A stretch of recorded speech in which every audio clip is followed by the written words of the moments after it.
तो last class में हमारा अलाइनमेंट कंप्लीट हुआ था। फाइल्स चेक करो, ऑनलाइन आ रही है ना रेगुलर ड्राइव में। 19.3 CSS table style.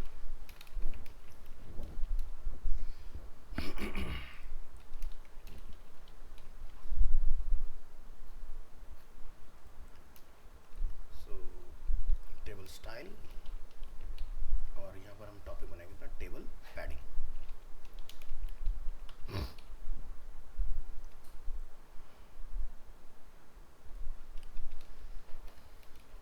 To control the space between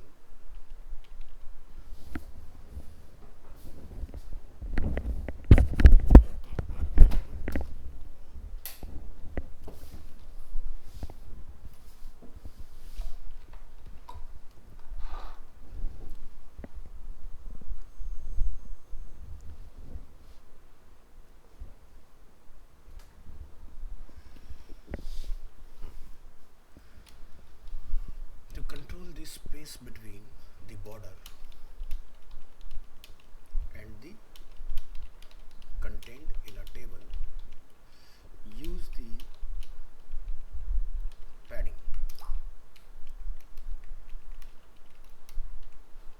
padding property on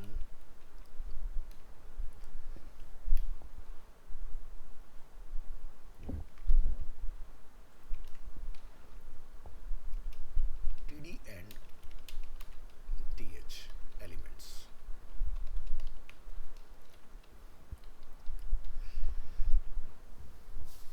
तो आपने यहाँ पर लिखना है TH, TD, और ये हम जाकर डिफाइन करेंगे पैडिंग लाइक 15 पिक्सल, और टेक्स्ट अलाइनमेंट आप यहाँ पर सेट कर लें, फॉर एग्जांपल लेफ्ट। यहाँ से हम लोग अपनी फाइल को ओपन करेंगे। इस फाइल को हम लोग सेव एज कर लेंगे और इसका नेम हम लोग यहाँ जाकर डिफाइन करेंगे ट्राई CSS टेबल पैडिंग, और यहाँ पर इसको सेव कर दीजिए। तो यहाँ पर आप अपना ये सब डिफाइन कर लेंगे कि भाई हमारा पैडिंग कितना रहेगा TH TD के अंदर, अलाइनमेंट वगैरह क्या रहेगा हमारा, ये सारी चीज़ें डिफाइन करो। कोड को कॉपी करना है और यहाँ पर आपने रिप्लेस करना है इसको। नीचे का जितना पार्ट है इन सबको हटा दो, फिलहाल के लिए अभी हमें इसकी जरूरत नहीं है। Control S, right click, open with live server,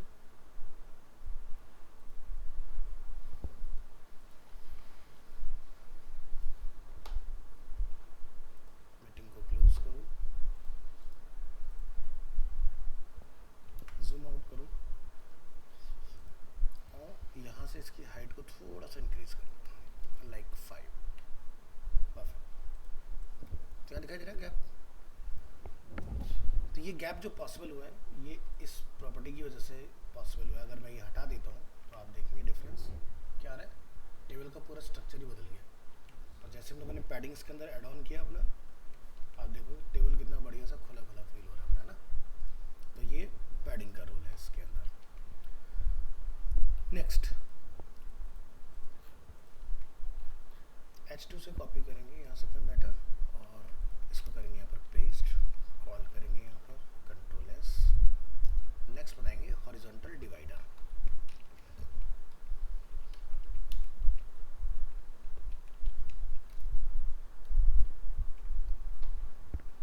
यहाँ लिखिए add the border bottom property to TH and TD।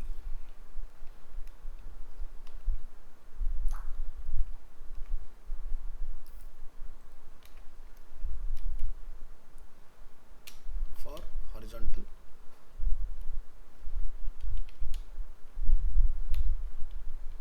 dividers। so यहाँ पर आपने लिखना है बॉर्डर, लिखेंगे border from bottom 1 pixel, solid and color। यहाँ से ओपन करेंगे इस फाइल को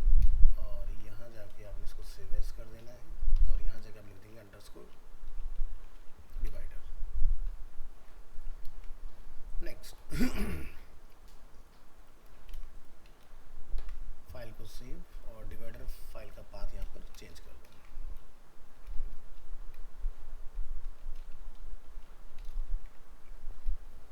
ब्राउज़र में जाइए, रिलोकेट करिए फाइल को, क्लिक करिए, सेव, यूआरएल कॉपी, रिप्लेस करेंगे यहाँ पर,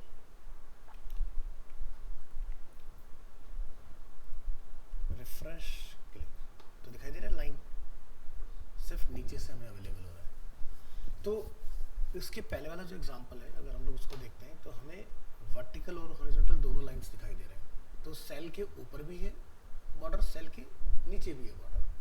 तो जब हम लोगों ने HTML पढ़ा था तो वहाँ पर मैंने आपको एक टेबल के साथ प्रॉपर्टी पढ़ाई थी, रूल्स में कॉल्स, यानी कि अगर आपको सिर्फ कॉलम में लाइन चाहिए, और रोज यानी कि आपको लाइंस में चाहिए। बट CSS में आपको बॉर्डर बॉटम प्रॉपर्टी का यूज करके इसको अचीव करना है, सेम लुक एंड फील को, ठीक है। तो इसके लिए आपको इस प्रॉपर्टी के साथ जाना पड़ेगा।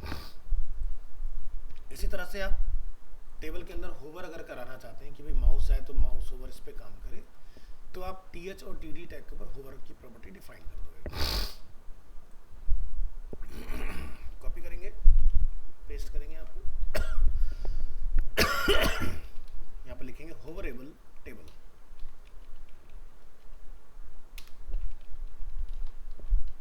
तो यहाँ पे लिखेंगे यूज दी सूडो होवर, जो हम लोग लिंक के ऊपर लगाते हैं ना, वही सेम यूज करना है। Selector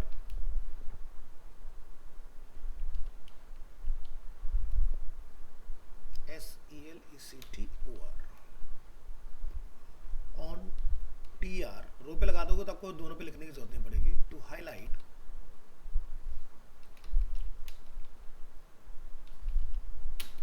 table rows on mouse over, लिखे यहाँ पर TR होवर, और जो भी आपने बैकग्राउंड कलर अपना चेंज करना है वो आप यहाँ जाके डिफाइन कर देंगे। जैसे मैं लिखा कोरल कलर हो जाए, तो यहाँ जाइए और इस फाइल को आपने जो है वो सेव एज कर लेना है। तो लिखिए इसका नाम टेबल अंडरस्कोर होवर, यहाँ आइए, इसका नेम टेबल अंडरस्कोर होवर से रिप्लेस कर दीजिए। इस फाइल में जाइए और यहाँ पर अपने कोड को चेंज करेंगे, और इस प्रॉपर्टी से हम लोग देखेंगे कि हमारा क्या आउटपुट आता है। तो क्लिक करेंगे, अब आप जैसे ही माउस लेके देखेंगे क्या दिखाई दे रहा है, पर्टिकुलर रो के ऊपर हमारा कलर चेंज हो रहा है इस तरह से। तो ये काम आप इसमें कर पाओगे। हम चाहते हैं कि एक सेल का कलर डिफरेंट हो, दूसरे का डिफरेंट हो, ऑड इवन की हेल्प से हम लोग इसका ये भी चेंज कर सकते हैं। इसको बोलते हैं स्ट्राइप। तो यहाँ जाएंगे, एक और यहाँ से कॉपी पेस्ट करेंगे,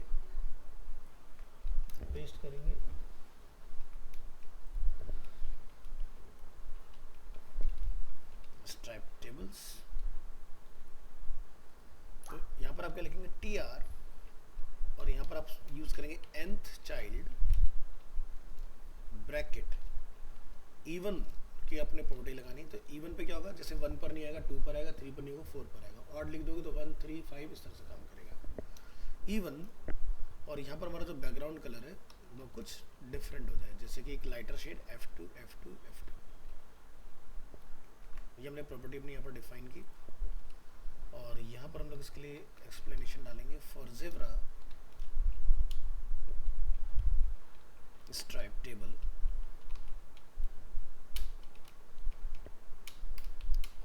use the nth child selector and add a background color to all even or odd, जो भी आप लिखना चाहें प्रॉपर्टी, हमने इवन का यूज किया, टेबल रोज। तो ये हमने इसका एग्जांपल बनाया है। यहाँ से अपने इसको कॉपी कर लेना है, फाइल को सेव एज कर लेना है। यहाँ पर जाके हम इसका नेम स्ट्राइप कर देंगे, यहाँ जाएंगे, नेम को अपडेट करेंगे, यहाँ आएंगे और अपने कोड को इसमें रन करके अपने ब्राउज़र में जाके चलाना है। इसको करिए क्लोज, स्ट्राइप टेबल क्लिक करें दिखाई दे रहा है, एक रो का कलर डिफरेंट है, दूसरे का कलर आपको डिफरेंट मिलेगा इस तरह से। नेक्स्ट बात करते हैं टेबल में कलर की, तो इसको क्लोज कर दीजिए। अगेन कॉपी करेंगे यहाँ से H2, यहाँ से शुरू हुआ अपना,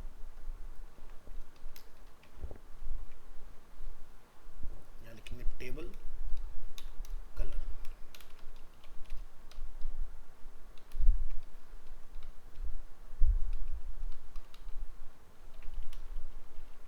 The example below specifies the background color and text color of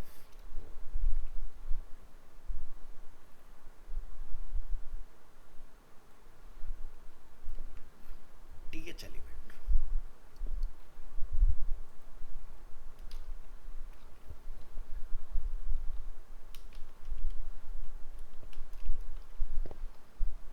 तो इसके लिए आपको यहाँ पर सिर्फ TH लिख देना है इस तरह से, और जो भी कलर आप यहाँ रखना चाहें, यहाँ पर जाके जैसे मैंने रखा ब्लैक कलर। उसके बाद आप यहाँ से अपनी इस फाइल को ओपन करेंगे, सेव एज कर लेंगे, और इसमें जाके आप यहाँ पर इसका डिफाइन कर देंगे टेबल अंडरस्कोर कलर। यहाँ पर आप अपना इसको डिफाइन करेंगे और अपनी TH की जो प्रॉपर्टी है उसको हम लोग यहाँ पर रिप्लेस करेंगे अपना, और इसको यहाँ से ब्राउज़र में चेक करेंगे। यहाँ पे क्या लिख देंगे, कलर। वेब ब्राउज़र में आइए, क्लोज करिए अपनी फाइल, रिफ्रेश करिए और यहाँ क्लिक कीजिए, तो आपको क्या दिखाई देता है, पर्टिकुलर TH का हमारा जो कलर है वो चेंज है। नेक्स्ट हम लोग बात करेंगे नए टॉपिक में responsive table, CSS table responsive.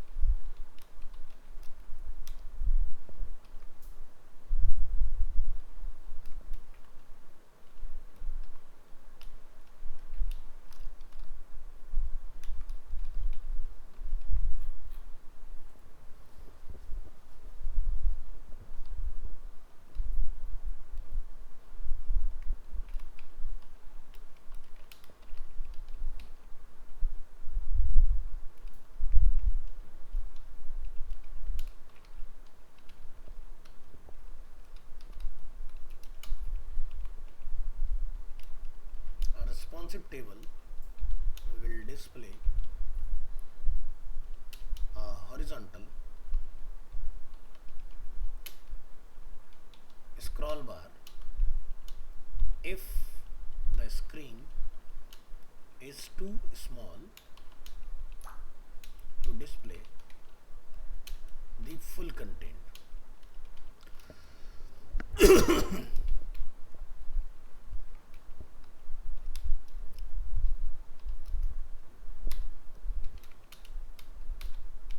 Add a container like div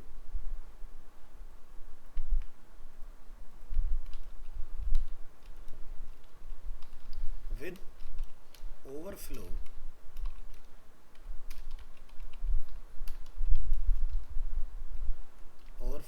x axis में लिखेंगे, यानी कि हॉरिजॉन्टल ऑटो। तो ये CSS प्रॉपर्टी लगाने से क्या होगा, आपका जो टेबल होगा अगर स्क्रीन छोटी होगी तो नीचे लाइन आ जाएगी हॉरिजॉन्टल स्क्रॉल के लिए around the table element to make it responsive.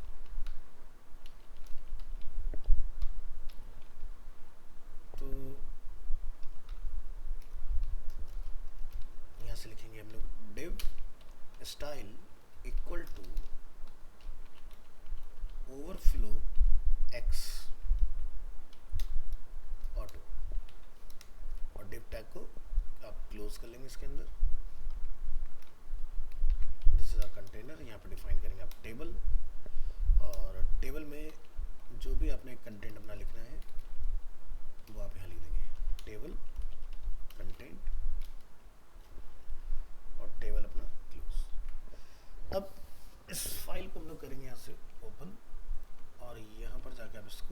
Place कर लेंगे और इसका नेम आप डिफाइन करेंगे टेबल अंडरस्कोर रिस्पॉन्सिव। तो यहाँ पर हम लोग एक लार्ज क्वांटिटी का कंटेंट इसमें कॉल कर लेंगे और इस रिस्पॉन्सिव को आप यहाँ पर कॉल करेंगे। फाइल को राइट क्लिक करके लाइव सर्वर पर रन करिए, प्रीवियस सभी फाइल को क्लोज करिए और नीचे हॉरिजॉन्टल डिवाइडर वगैरह ये सारी चीज़ें आप डिलीट कर दें यहाँ से। कंट्रोल एक्स, इसकी हाइट बढ़ाइए, हाइट अप्रॉक्स हम लोग यहाँ पर कर देते हैं 1 2 3 4 5 7। अब क्लिक ऑन दिस, तभी आपको दिखाई दे रहा है ये हमारे पास एक टेबल है जिसके अंदर काफ़ी सारे नंबर ऑफ कॉलम्स इसमें अवेलेबल है। अब हम लोग क्या करते हैं, अगर टेबल को छोटा करते हैं, पेज को छोटा करते हैं, तो आप देख रहे हैं टेबल हमारा रिस्पॉन्सिव हो गया। तो ये बेसिकली पॉसिबल हो पा रहा है सिर्फ इस छोटी सी कमांड से तो हमने लिखी हुई ओवरफ्लो एक्स ऑटो। तो अगर आप यहाँ देखेंगे तो ये प्रॉपर्टी अपनी टेबल के ऊपर लगी हुई है। तो इससे क्या होगा, हॉरिजॉन्टल स्क्रॉलिंग एक्टिव हो जाएगी आपके। अब डिफरेंट ओएस की बात करते हैं, जैसे कि क्लास मार्क पैडिंग 3, यहाँ लिखेंगे इन OS X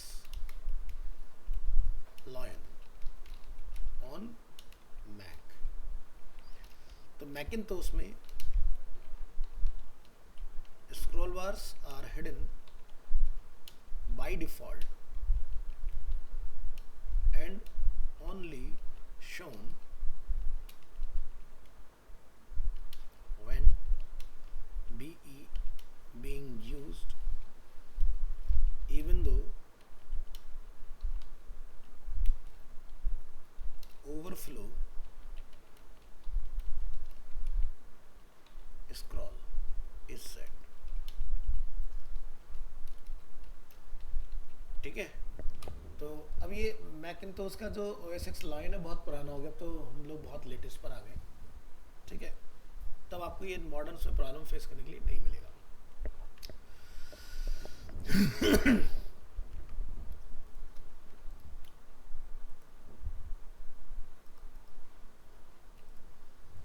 चलिए नेक्स्ट टॉपिक हम लोग देखेंगे, topic number 20,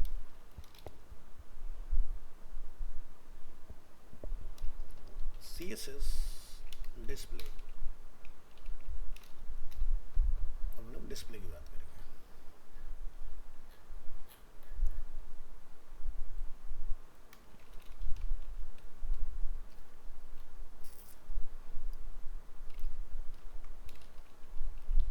CSS layout the display property।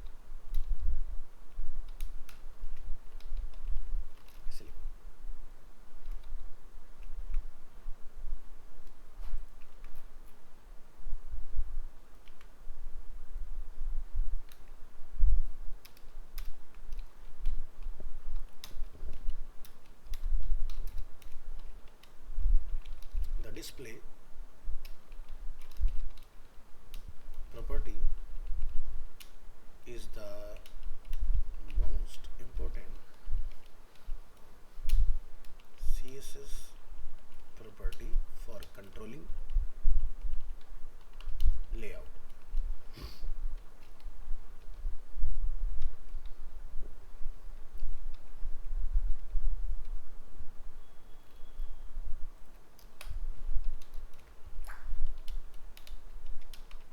The display property is used to specify how an element is shown on a web page। Every HTML element has a default display value depending on what type of element it is। The default display value for most topmost element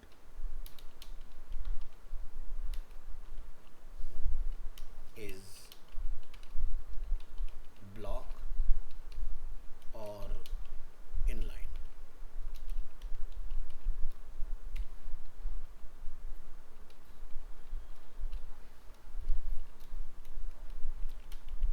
The display property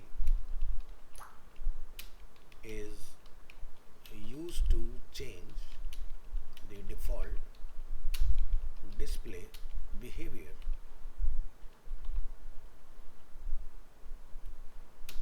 of HTML elements. So आप लोगों ने अभी तक ये तो experience कर लिया कि जैसे हम लोग मल्टीपल पैराग्राफ बनाते हैं तो क्या होता है, पैराग्राफ में से एक न्यू लाइन बनाता है। तो ये हुआ ब्लॉक का एग्जांपल, या जैसे हेडिंग हम लोग यूज़ करते हैं तो वो हर बार एक नई लाइन बनाएगा। सिमिलरली जैसे आप डिप डालोगे तो डिप भी हमेशा नई नई लाइन के अंदर आता है। तो ये क्या है, block.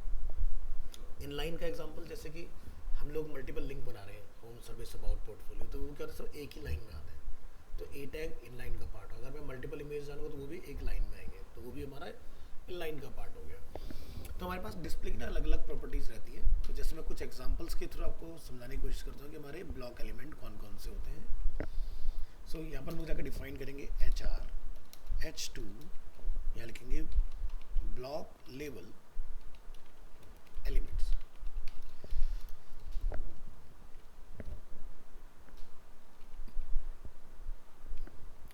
A block level element always start on a new line and takes up the full width available, stretches out to the left and right as far as it can.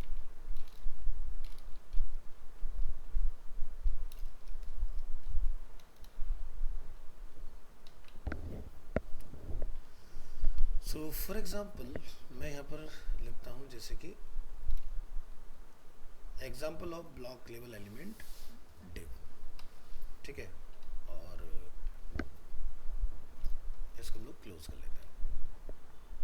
इसको मैं कोई यहाँ पर क्लास वगैरह नहीं दूंगा, इसको आप यहाँ डिफाइन करें। The div element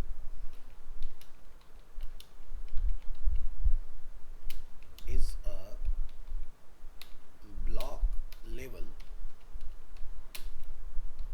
element. So ये स्टेटमेंट क्या कहता है कि भाई जो ब्लॉक लेवल एलिमेंट है वो पूरी विड्थ कवर करते हैं, लेफ्ट से लेकर राइट तक, जितनी बड़ी आपकी स्क्रीन होगी।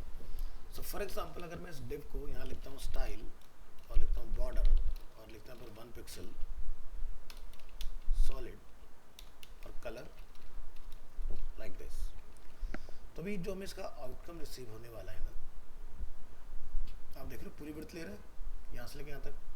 अब ये इतनी क्यों ले रहा है, ये पूरी स्क्रीन पर क्यों नहीं जा रहा? तो देखो मेरा यहाँ पर क्या है ना, कंटेनर क्लास लगा हुआ है ऊपर।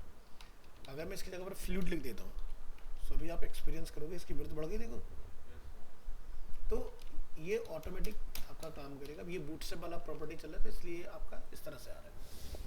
तो कहने का मतलब ये है कि जितनी बड़ी स्क्रीन होगी ऑटोमेटिकली उतना बड़ा हो जाएगा, ठीक है। तो ब्लॉक लेवल जो भी आपके होंगे, अब जैसे मैं इसको बदल के यहाँ पर P लिख देता हूँ फॉर एग्जाम्पल, तो देखो पैराग्राफ भी फुल विड्थ चलता है।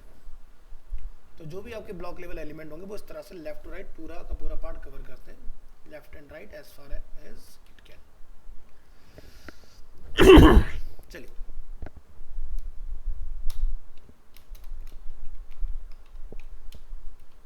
एग्जांपल्स ऑफ ब्लॉक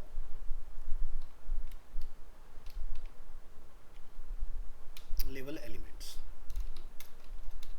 तो UL LI, सो जैसे कि हमारा div element,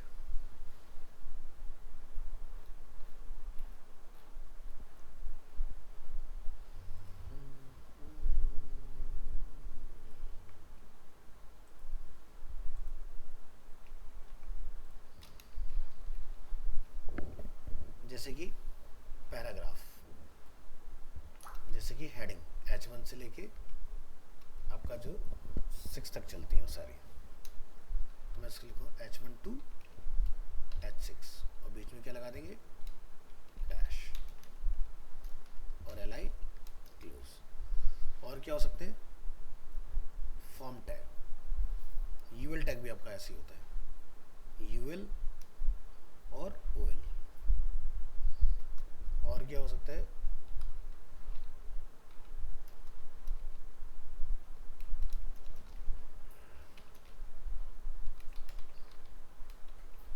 form, header, footer, section.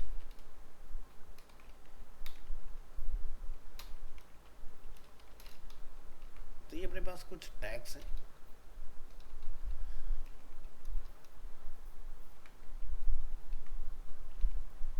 Right click, open with live server, समझ आ रहा है।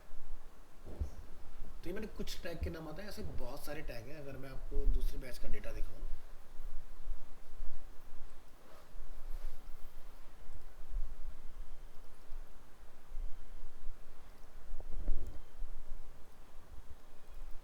क्लास वर्क, MWF, ऑगस्ट,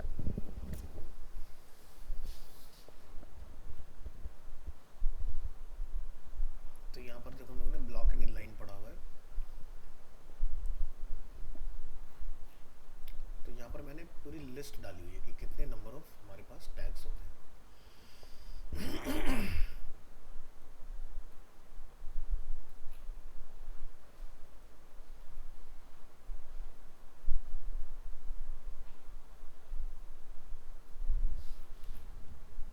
ये मैंने कॉपी किया यहाँ से और मैं यहाँ ला के कॉल कर देता हूँ उसको।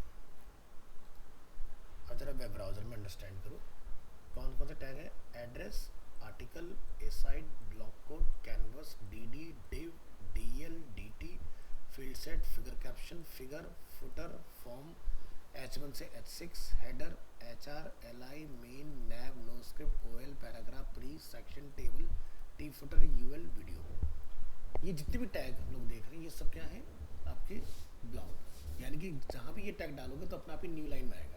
कहने का मतलब मैंने वीडियो, हमने आपको सिखाया हुआ है ना वीडियो कैसे आती है, ऑडियो सिखाया हुआ है। तो वीडियो अगर आप 2 कॉल करोगे तो ऑटोमेटिकली दूसरी वीडियो नेक्स्ट लाइन में आएगी, चाहे वीडियो छोटी सी ही क्यों ना हो। तो ये होता है ब्लॉक लेवल एलिमेंट, यानी कि जब भी आपको वो टैग रीयूज होगा तो अपना आप नई लाइन बना लेगा, एक ही लाइन में कंटिन्यू नहीं रहेगा। तो मैं यहाँ पर इन सब की पूरी एक लिस्ट बना देता हूँ। एक काम करता हूँ, तो यहाँ से TR को हम लोग डिलीट कर देते हैं।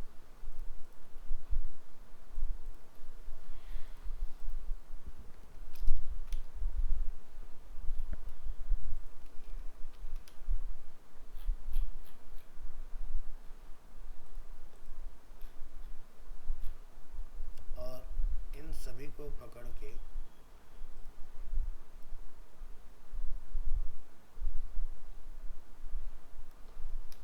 यहाँ पे क्या कर देता हूँ, LI।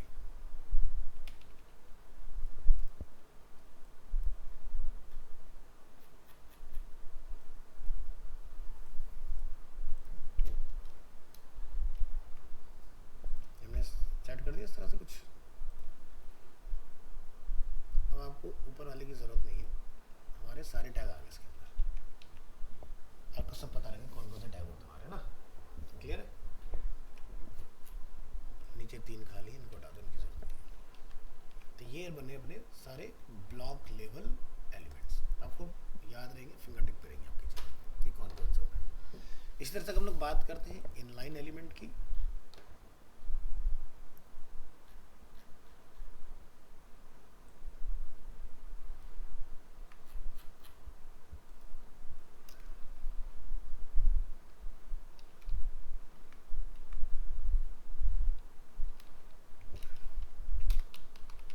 inline elements. An inline element does not start on a new line and only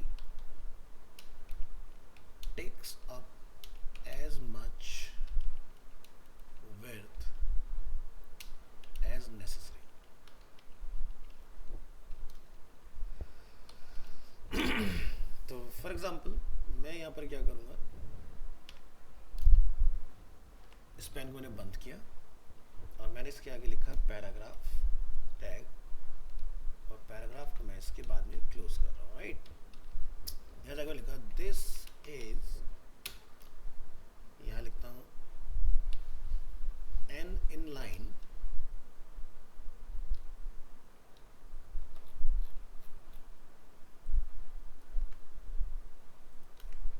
span element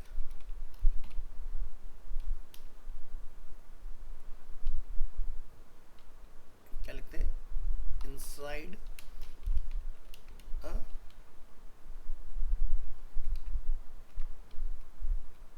paragraph.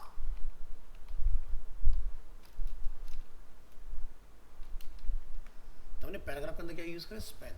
अब आप इसका आउटपुट क्या देखेंगे कि आप यहाँ देखें कोई नई लाइन बन रही है, नहीं ना। बॉर्डर तो मैंने डाला ताकि आपको पता चले कि ये स्पैन टैग है बीच में, तो स्पैन टैग कभी भी न्यू लाइन नहीं बना पाता। बट अगर मैंने इसके ऊपर पी लगा दिया होता, इंस्टेड ऑफ स्पैन में यहाँ पर क्या कर देता हूँ, पी। अब आप देखना ये दो पैराग्राफ में ब्रेक हो जाएगा, ये अलग ये अलग ये अलग, है ना। तो ये होता है स्पैन टैग का, स्पैन टैग कभी भी न्यू लाइन नहीं बनाता अपना। सो यहाँ पर जाकर डिफाइन करेंगे एग्जाम्पल्स ऑफ इनलाइन एलिमेंट्स। तो मेरी फाइल यहाँ पर खुली हुई होगी, मैं उस फाइल का रेफरेंस लूँगा और ये मैं पूरी आपको लिस्ट दे रहा हूँ इनलाइन एलिमेंट की।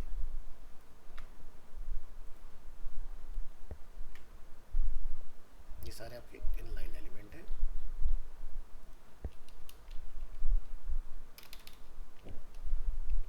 Class, table, table,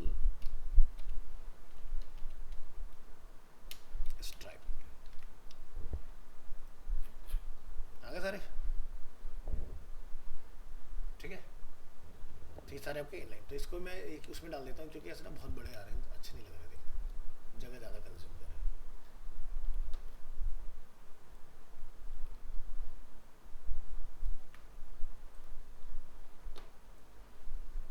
unnecessary page की लेंथ को बड़ा कर रहे हैं। टेबल, टेबल, टेबल, स्ट्राइप, ये देखो तो एक ही स्क्रीन में आ गए।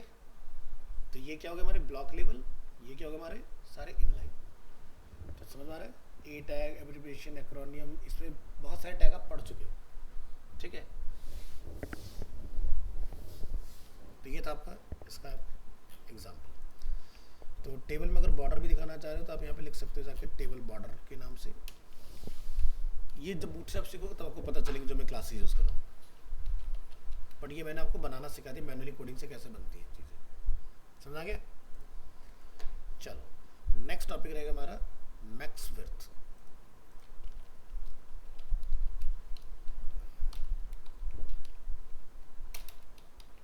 मैक्स विड्थ के ऊपर आप एग्जांपल ऑलरेडी देख चुके हो कि मैक्स विड्थ क्या करता है, बट फिर भी एक अलग से देखो। तो सीएसएस लेआउट का ही पार्ट है width and max width.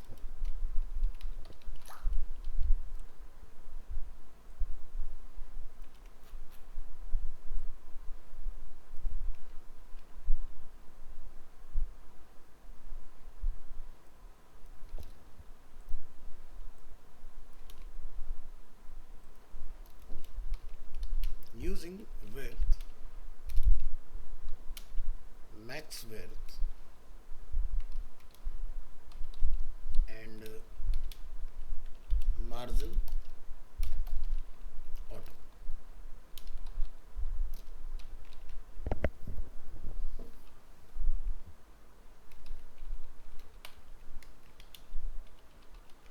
As mentioned in, yes को लिखो,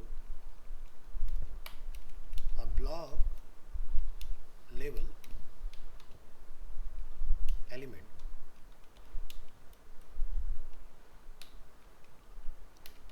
always takes up the full width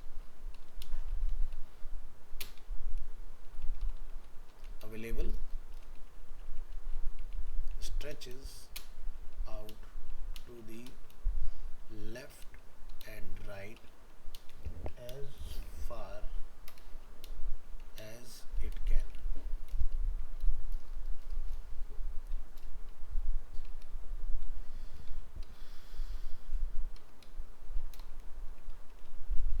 Setting the width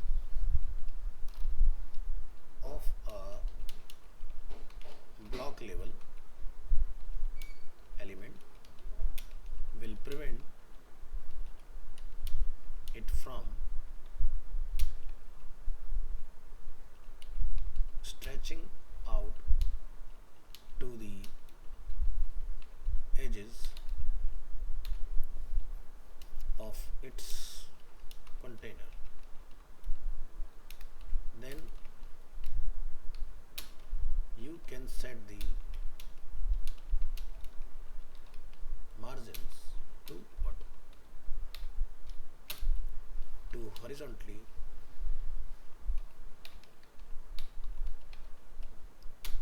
center the element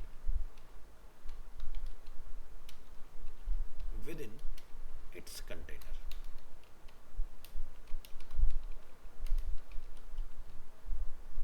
The element will take up the specified width and the remaining space will be split equally between the two margins. So कहने का मतलब, अगर हमारे पास कोई div tag है और मैं यहाँ पर लिखता हूँ style attribute और यहाँ जाके मैं कुछ लिख देता हूँ this div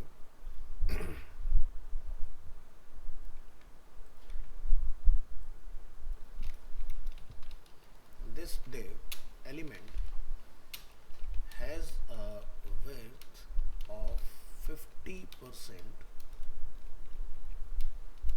and margin set to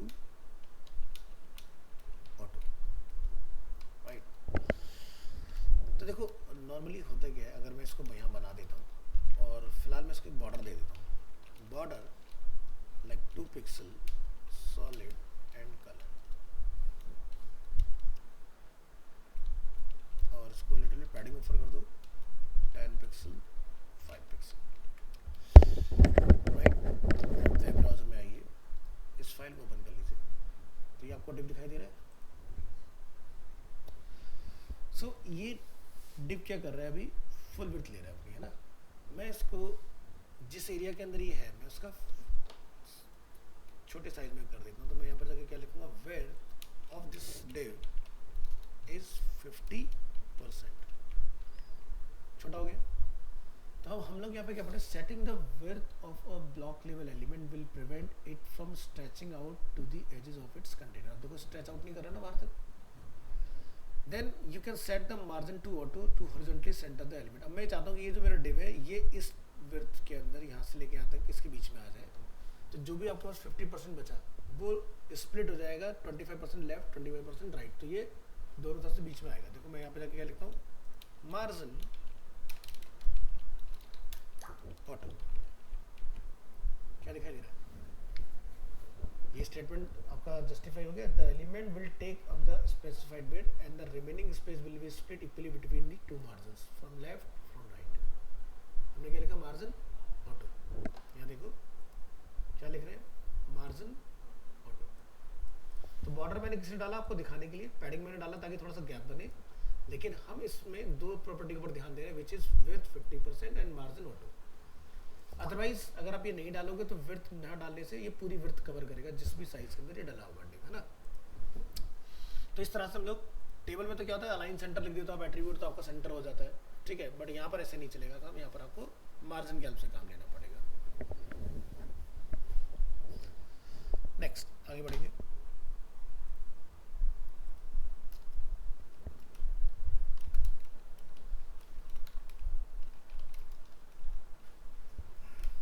problem with the div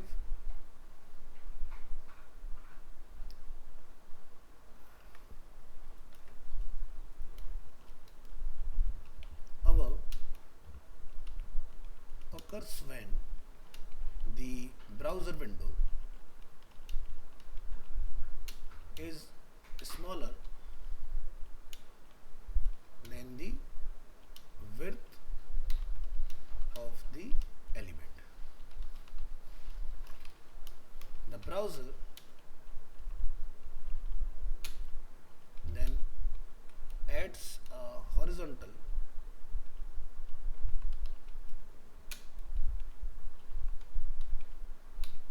scroll bars to the page, जैसे भी हमारे टेबल में आ गया था ना वैसा कुछ. So using max width instead, in this situation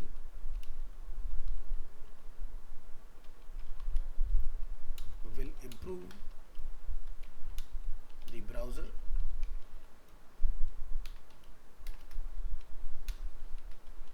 handling of small windows.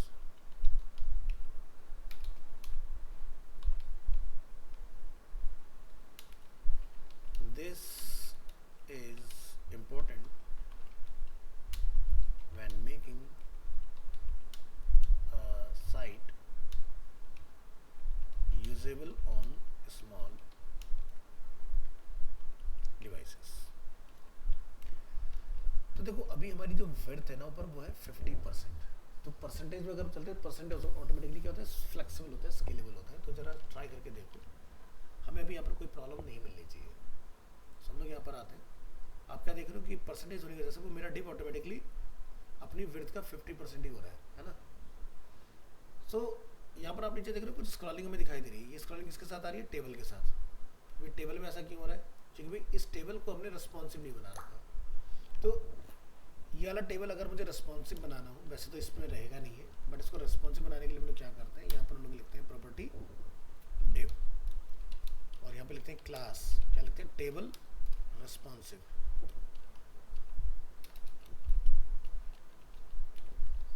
और इसको आप टेबल के बाद में बंद कर देते हो ऐसे. हम इसको कॉपी करेंगे फिर से, और नीचे वाला जो टेबल है मैं यहाँ के इसको इसके बाद में क्लोज कर दूंगा गेट टेबल के.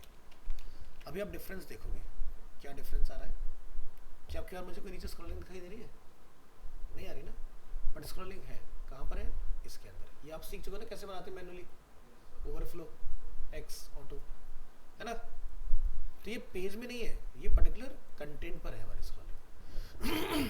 अब मैं देखो यहाँ पर परसेंटेज की जगह पर पिक्सल का इस्तेमाल करूँगा आपको डेमोन्स्ट्रेट करने के लिए. तो ये प्रॉपर्टी मैं डिस्प्ले वाले में जाके लगा देता हूँ, सो दैट कि यहाँ पर ये प्रॉब्लम से छोटा करे कोई, तो दिक्कत आए ना.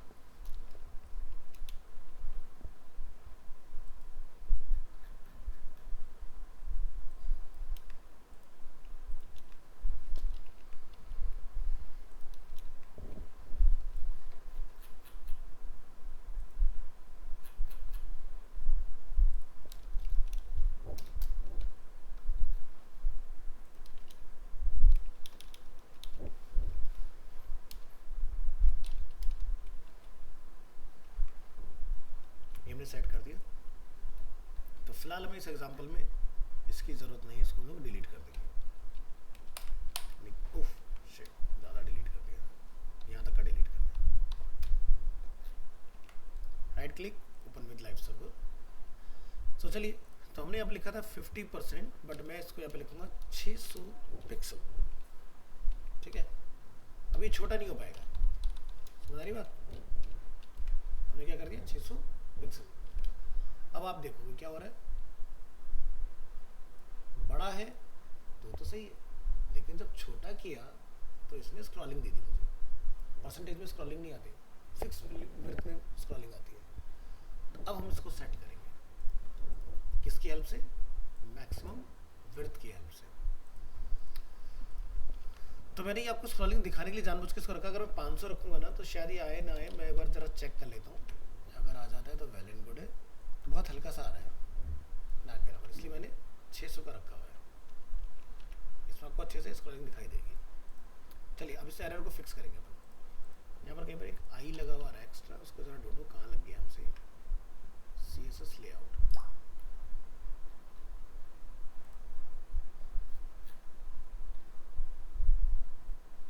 लेकिन कहीं पर किसी टैग के बाहर में कोई आई लिखा हुआ है क्या? ये आ रहा है यहाँ पर, नहीं मिलेगा तो इंस्पेक्ट करके ढूंढ लेंगे कहाँ पर है ये, जरा ढूंढो।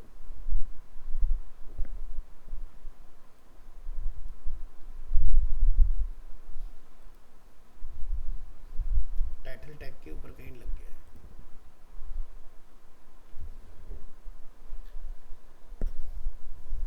टाइटल ये यहाँ से आ रहा है। ओके, तो मैक्स विड्थ इस वाले पार्ट को हमने यूज़ करना है। हम क्या करेंगे, फिर से अगेन इसी डिव का इस्तेमाल करेंगे और यहाँ जाके इस डिव को डिफाइन करेंगे। So this div element has a max width of 600 pixels। तो हम लोग यहाँ पे क्या लिखेंगे क्यूआर, विड्थ की जगह पर मैक्स विड्थ। अब इसका आउटपुट चेक करो क्या आ रहा है। तो देखो यहाँ पर कोई चेंज नहीं है, दोनों का कुछ नहीं पता चल रहा। एक विड्थ से बना, एक मैक्स विड्थ से बना। अब डिफरेंस क्या है, जब मैं छोटा करूँगा ना तो देखो विड्थ वाला गड़बड़ कर गया, लेकिन मैक्स विड्थ वाला अपना आप छोटा हो गया। अगर स्क्रीन बड़ी होगी तो देखो अपना बड़ा होता जाएगा, लेकिन 600 से बड़ा नहीं होगा। ठीक है, समझ आ रहा डिफरेंस? साइज दोनों का एक ही है, लेकिन एक के पास फ्लूइड वाली यानी कि रिस्पॉन्सिव की प्रॉपर्टी आ गई, एक के पास नॉन रिस्पॉन्सिव की प्रॉपर्टी है। सो बेस्ट ऑप्शन क्या है, मैक्स विड्थ। तो 600 तक, 600 पे वो लॉक करेगा, 600 नीचे को 100% रहेगा ऑटोमेटिक। ये इसका काम होता है मैक्स विड्थ का। अच्छे समझ आया? चलो tip, resize the browser window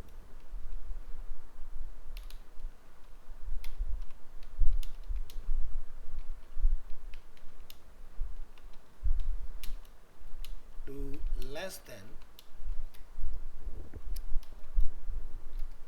600 pixel wide to see the difference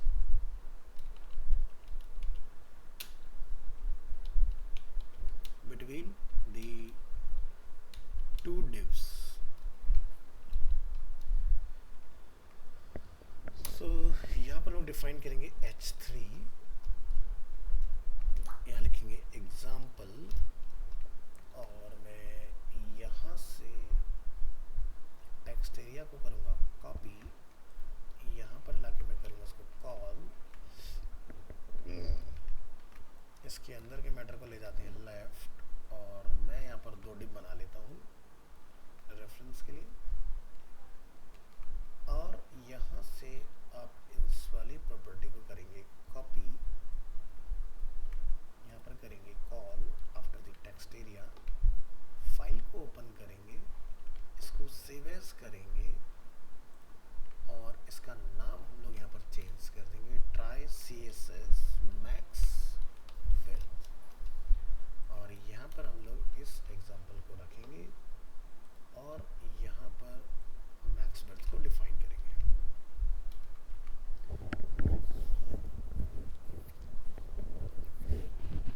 save कीजिएगा अपनी file, right click, open with live server, इसकी हाइट को थोड़ा सा बढ़ा लीजिए, ये 1 2 3, इसको थोड़ा सा स्टाइल करो ऐसे,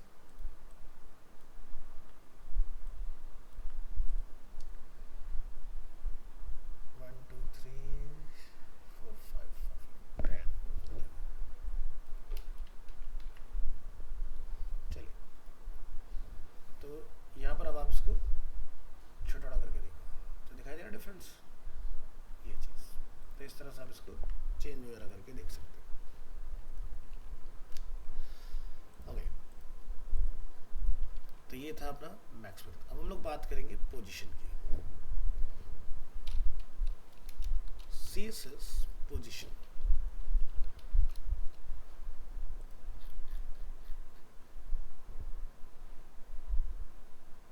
ये भी लेआउट का ही पार्ट है। आप यहाँ जाएंगे the position property,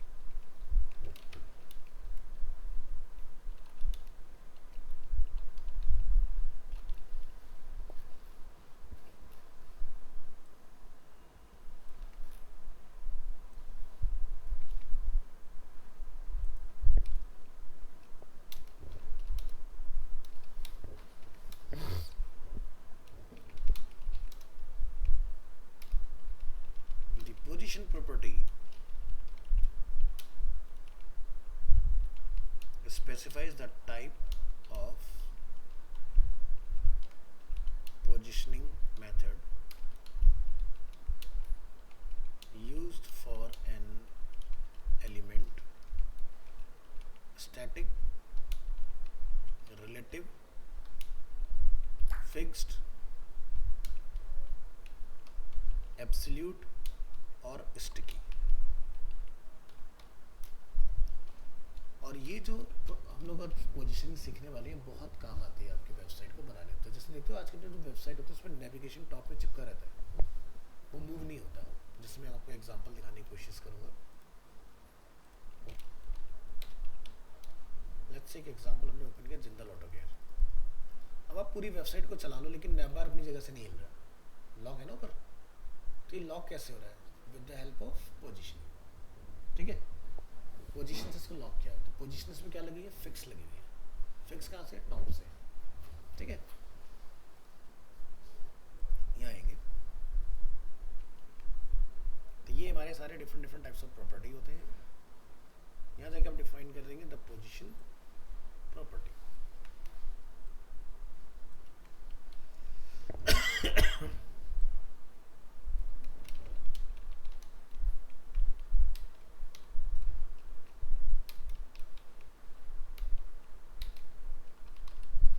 The position property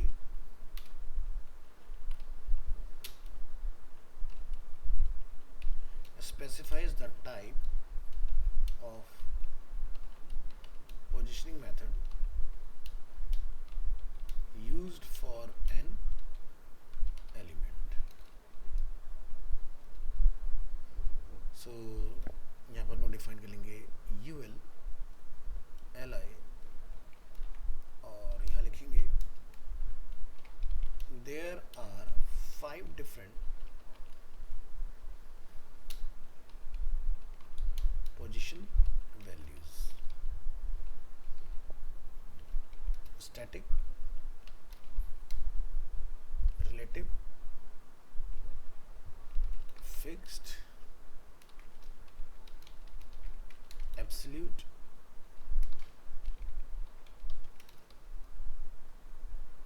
and sticky.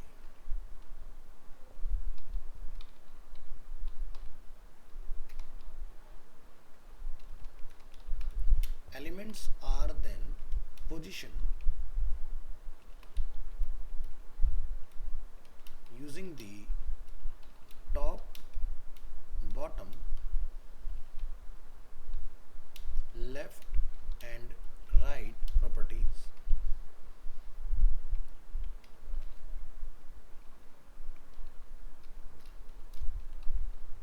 however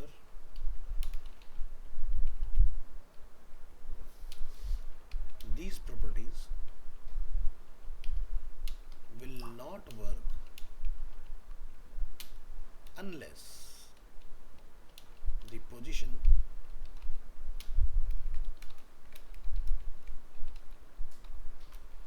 property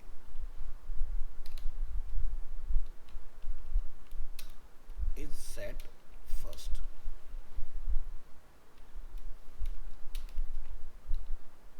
They also work differently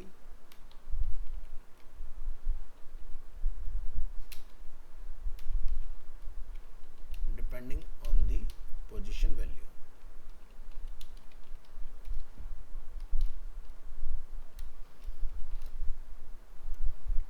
HR तो हम लोग पहली पोजीशन देखेंगे स्टैटिक। बनाइए H3 H2 बनाओ।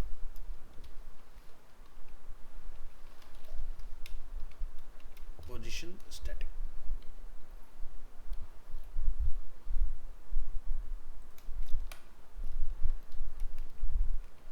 HTML elements are positioned static by default। By default सभी एलिमेंट स्टैटिक होते हैं हमारे, ठीक है। Static position elements are not affected by the top, bottom, left and right properties। तो अगर आप इसके ऊपर लेफ्ट राइट कुछ भी ट्राई करो तो कोई चेंजेस आपको देखने के लिए नहीं मिलेगा। An element with position static, ये CSS प्रॉपर्टीज को हम लोग हाईलाइट करेंगे। Is not position in any special way, it is always position according to the normal flow of the page। ठीक है, तो एक एग्जांपल क्रिएट करते हैं। Here is the CSS that is used। So example, हम यहाँ पर जाके एक div बनाएंगे अपना,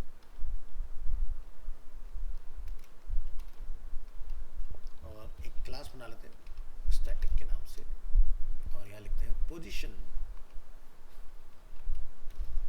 स्टैटिक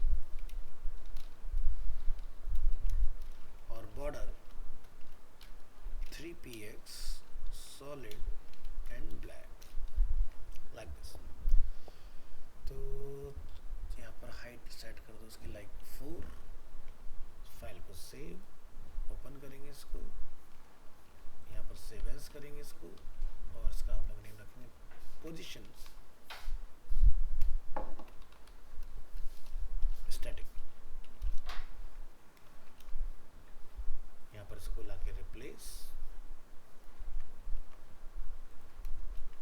और इधर हम इसको डिफाइन कर देंगे जैसे कि ब्लैक कलर अच्छे से हाईलाइट होगा हमारा। यहाँ जाओ, राइट क्लिक करो, ओपन विद लाइव सर्वर करो, और इस एग्जांपल को यहाँ से क्लिक करो। तो क्या कोई चेंज आया हमारा बॉर्डर के अलावा? कोई चेंज नहीं है ना, बिल्कुल वैसे आ रहा है जैसा अभी तक हम लोग पहले डालते आ रहे हैं बॉर्डर, है ना। अगर मैं इसमें कुछ लिखूँ यहाँ पर, जैसे कि लेफ्ट से कुछ गैप बन जाए, हमने लिखा लेफ्ट से 200 पिक्सल, कंट्रोल एस किया, ब्राउजर में आए, क्या कोई चेंज आ रहा है?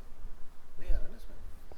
तो ध्यान रखना है कि एलिमेंट जितने भी आप अभी तक पढ़ते आ रहे हो, सारे जितने भी टैग आपने पढ़े, वो सब बाय डिफॉल्ट क्या होते हैं? स्टैटिक होते हैं। अब इसके बाद के जो आपके बचे, ठीक है, इसके बाद की जो प्रॉपर्टी आपके पास बचती है, रिलेटिव, फिक्स, एब्सोल्यूट, स्टिकी, ये आपकी फंक्शन करेगी। तो जैसे मैं मान लो कहीं पर लिख देता हूँ फिक्स, फॉर एग्जांपल मैं आपको एक छोटा सा डेमो ये पर दिखा देता हूँ इसका।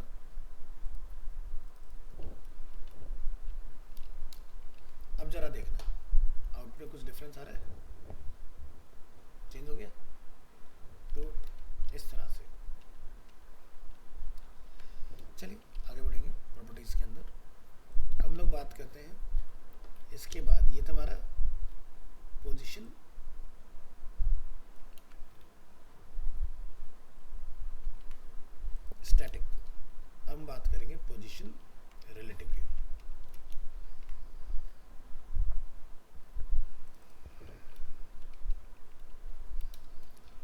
रिलेटिव का इस्तेमाल हम लोग तब करते हैं जब एक डिव के अंदर कोई और डिव है, या ज़रूरी नहीं कि डिव के अंदर डिव हो, बॉडी के अंदर अगर कोई एलिमेंट है तो बॉडी को मैं बोलूँगा रिलेटिव, और फिर अंदर के एलिमेंट को मैं चेंज करूँगा उसके अंदर। तो यहाँ पर हम लिखेंगे relative an element with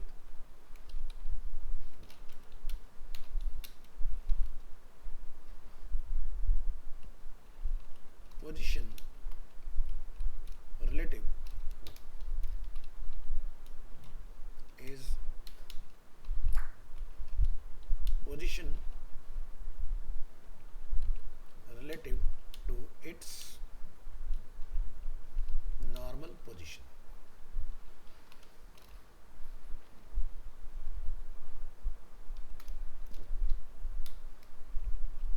Setting the top, right, bottom and left properties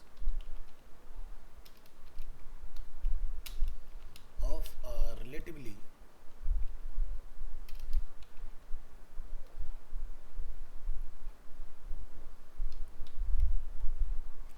positioned element will cause it to be adjusted away from its normal position.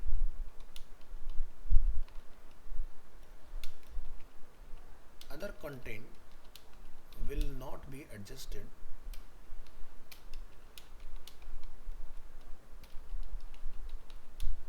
to fit into any gap left by the element.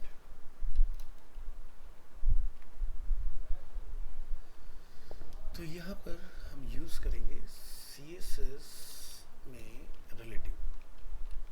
Relative रखने के बाद हम यहाँ पर लिखेंगे position relative,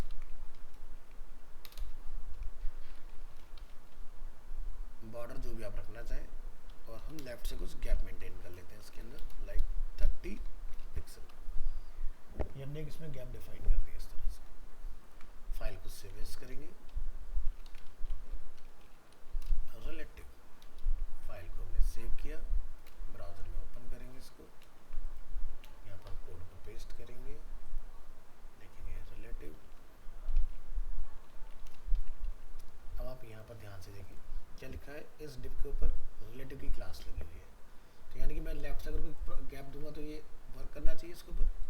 तो क्या करें, यहाँ से इस फाइल को ब्राउजर में ओपन, रिफ्रेश और क्लिक, गैप बना। अब जितना आपने गैप डाला आप देख रहे हो उतना आगे निकल गया, पेज में स्क्रॉलिंग आ गई ना इसके अंदर। तो सभी के प्रॉपर्टी अलग अलग तरीके से काम करेंगी। तो मुद्दा ये आता है कि भाई इस्तेमाल कहाँ करना है। नहीं ऐसा तो स्क्रॉलिंग कहीं नहीं चाहिए होगा ना भाई, क्योंकि वेबसाइट टॉप टू बॉटम पढ़ी जाती है ना कि हॉरिजॉन्टल। हॉरिजॉन्टल तो मैं किताबें पढ़ता हूँ ना, वेबसाइट जो चलती है वो वर्टिकल में चलती है। तो देखो इसकी हेल्प से आप जैसे देखते हो कि फ्लिपकार्ट की एक वेबसाइट है फॉर एग्जांपल, आप वेट कीजिएगा, थोड़ी बहुत देर में शायद आपको एक पॉपअप दिखाई देगा, अब आएगा, चेक करो, दिखाई दिया। अब ये सभी के ऊपर कैसा आया, पोजीशन से आया। अब ये टॉप बॉटम लेफ्ट राइट से बीच में ही क्यों आ रहा है, ये लेफ्ट टॉप राइट बॉटम जो पोजीशन हम लोग उसमें प्रॉपर्टी देख रहे हैं उसका कमाल है, समझ गया। तो इसका फाइनल आउटपुट कुछ ऐसा बन जाएगा बाद में जाके जब सारी प्रॉपर्टीज आप उसकी पढ़ लोगे। तो ये है पोजीशन का कमाल। तो कई बार देखो फोटोशॉप में लेयर पढ़ते हो, लेयर का काम क्या था, कौन किसके ऊपर दिखाई देगा, तो ये कहाँ दिखाई देगा, सबके ऊपर आ रहा है ना। तो इसमें जी इंडेक्स नाम की भी एक प्रॉपर्टी रहती है पोजीशन के अंदर। तो पोजीशन काफ़ी बड़ा टॉपिक है अपना, जिसके अंदर आप ये सारी चीज़ें कवर अप करोगे। तो आप इसी की हेल्प से ये ड्रॉप डाउन बनाते हो। अभी ड्रॉप डाउन देख रहे हो नेविगेशन के ऊपर खुल रहा है, ये जो नीचे चल रहा है ना क्रॉजल, अब इसके ऊपर ये वाला पार्ट खुल रहा है। तो ये सब पोजीशन का ही कमाल है। अब समझ आ रहा है कि कोई एलिमेंट किसी दूसरे के ऊपर कैसे ओपन होता है, with the help of position. अब फ्लिपकार्ट की वेबसाइट नेविगेशन ऊपर टॉप में लॉक है, नीचे नहीं आ रहा ना, ये ऊपर कैसे रुका हुआ है, ये भी पोजीशन का ही कमाल है, समझ गए। तो बड़े काम की चीज़ है पोजीशन, तो इसलिए अच्छे से समझिएगा इसको। तो ये हमने डिफाइन कर लिया। नेक्स्ट प्रॉपर्टी आपके पास आती है पोजीशन में फिक्स।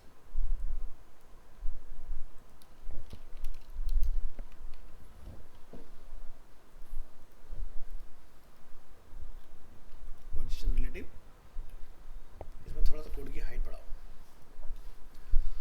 इस वाले में हम सेट कर देते हैं जैसे कि 5 और इसमें सेट कर देते हैं 6, तुम्हारी स्क्रॉलिंग खत्म हो जाएगी। यस, अब बनाएंगे नया टॉपिक, फिक्स।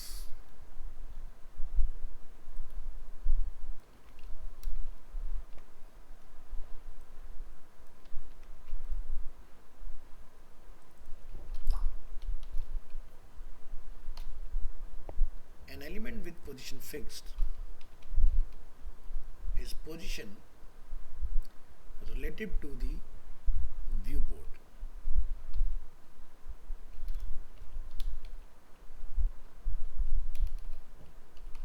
viewports मतलब स्क्रीन, जो ब्राउजर में जैसे हमने फिक्स लिख दिया तो नेवर टॉप में लॉक हो गया, ठीक है। which means it always stays in the same place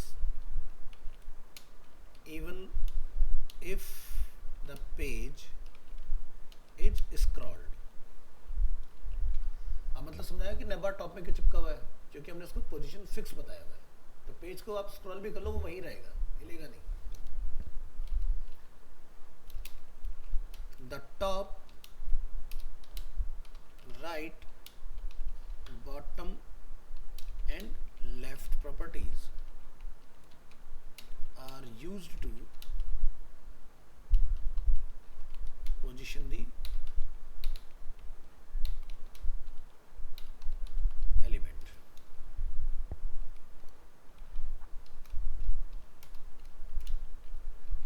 A fixed element does not leave a gap in the page where it would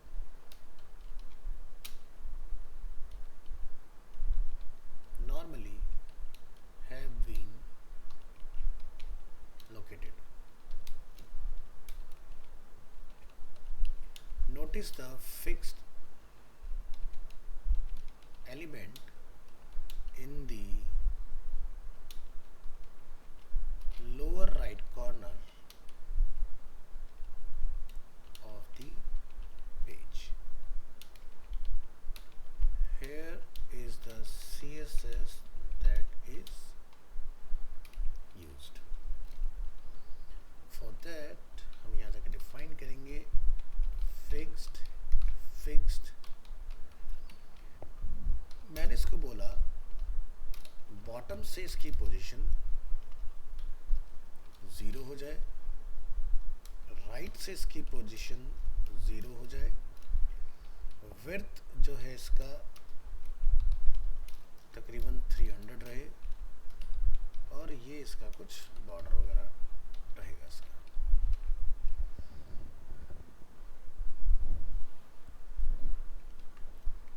open कर लेंगे इसको,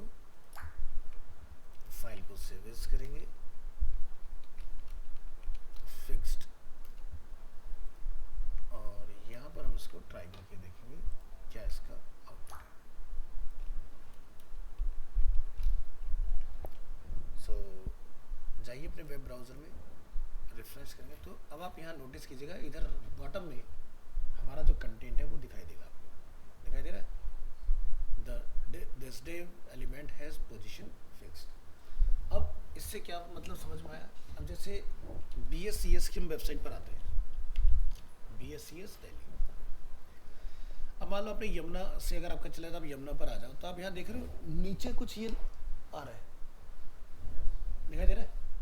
अब मान लो कि मैं अपने पेज को स्क्रॉल करता हूँ, तो क्या ये अपनी जगह छोड़ रहा है? क्या ये एलिमेंट अपनी जगह से चेंज हो रहे हैं? ये है पोजीशन फिक्स। तो जैसे आपको चैट का सिंबल कहीं लगाना हो वेबसाइट के अंदर, we can use position fix. अब इन्होंने देखो अपना नैप बार लॉक नहीं किया हुआ, तो इनका नैप बार पेज के साथ मूव हो रहा है, ठीक है।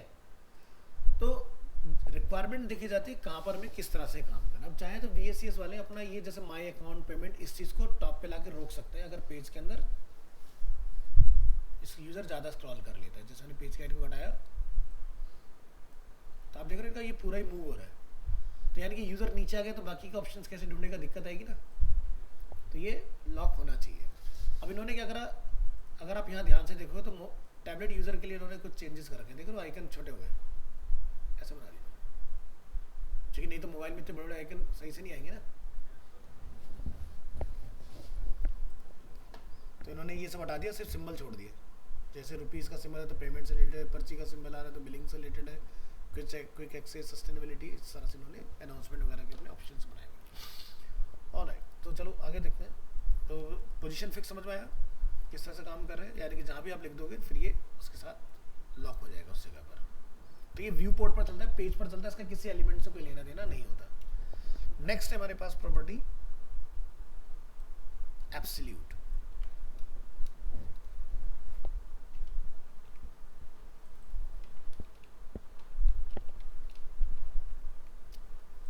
An element with position absolute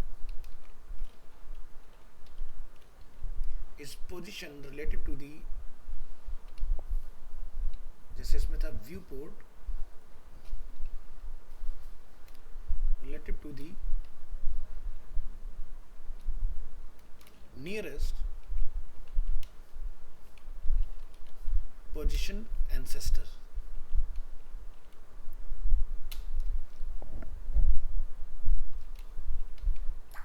Instead of position relative to the viewport. तो फिर भैया मैं तो प्रसाद ले लिया है ना, हाँ ले चुका हूँ मैं, ठीक है। भैया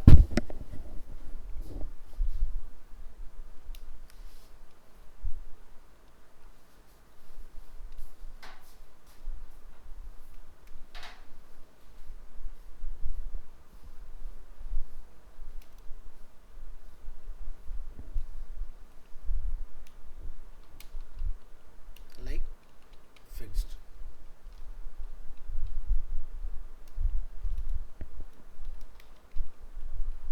However, if an absolute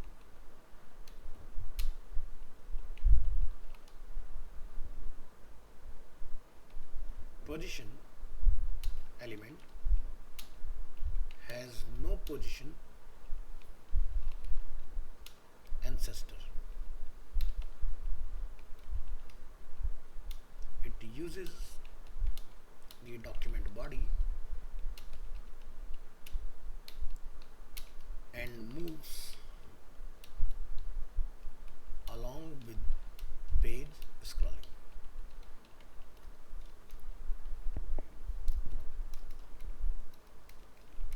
Note: absolute position elements are removed from the normal flow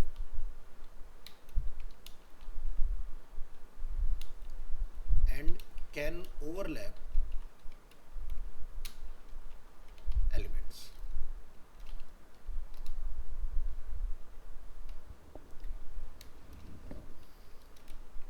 Here is the CSS that is used. अब यहाँ लिखेंगे relative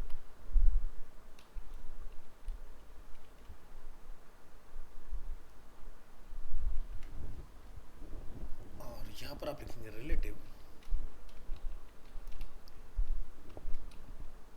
इसमें आप कोई width ऑफर कर दें लाइक जैसे कि 400, height is like 200 px, और शॉर्टेस्ट बॉर्डर अपना डिफाइन कर दीजिए। इसके बाद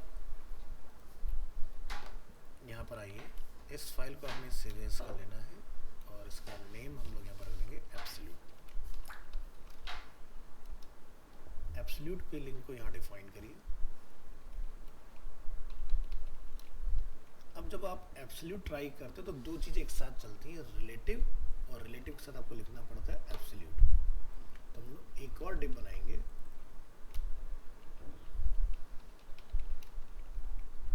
और यहाँ पर भी आप लिखेंगे एब्सोल्यूट। अब इसके अंदर हम लोग डिफाइन करेंगे अपनी पोजीशनिंग।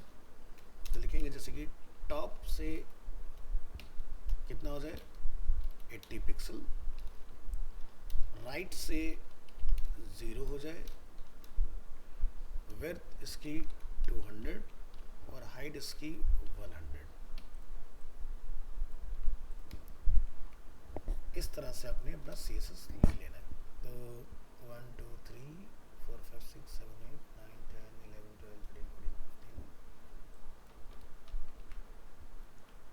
15 इधर आ जाइए और यहाँ पर हम लोग इसको डिफाइन करेंगे और ब्राउज़र में जाके आपने इसको रीलोड कर लेना है।